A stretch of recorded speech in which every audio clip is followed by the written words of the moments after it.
Hello and welcome back to another episode of Physics Partner. Ever wondered how those massive metal tubes called submarines dive silently into the ocean and then pop back up? It's not magic, it's incredible physics. Today we are uncovering the secrets of how submarines work in a way anyone can understand. First up, buoyancy. Why does a rubber duck float while a rock sinks? It's all about buoyant force. Every object in water displaces some water, creating an upward push called buoyant force, which acts against gravity. But submarines are special. They can control their buoyancy.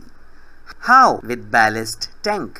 When on the surface, these tanks are filled with air, making the submarine lighter and positively buoyant. To dive, they let seawater in, increasing weight and creating negative buoyancy.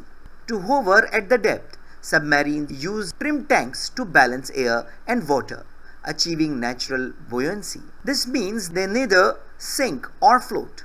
Pretty neat, right? When it's time to surface, compressed air blasts into the ballast tank, forcing water out.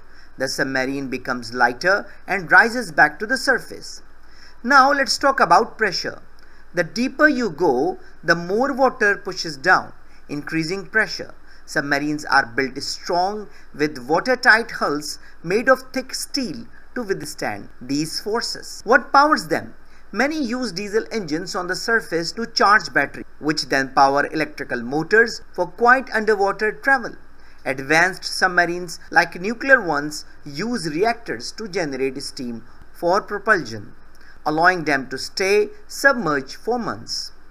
And how do they see in the dark ocean? With sonar.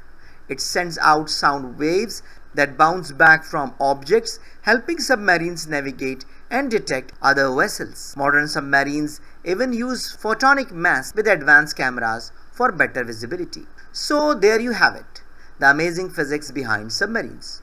From buoyancy control to powerful propulsion and sonar navigation, submarines are incredible examples of how we apply science to explore our world. So I think it's enough for today. So thank you very much for listening and watching. I hope you enjoyed the video. I hope this video is useful for you.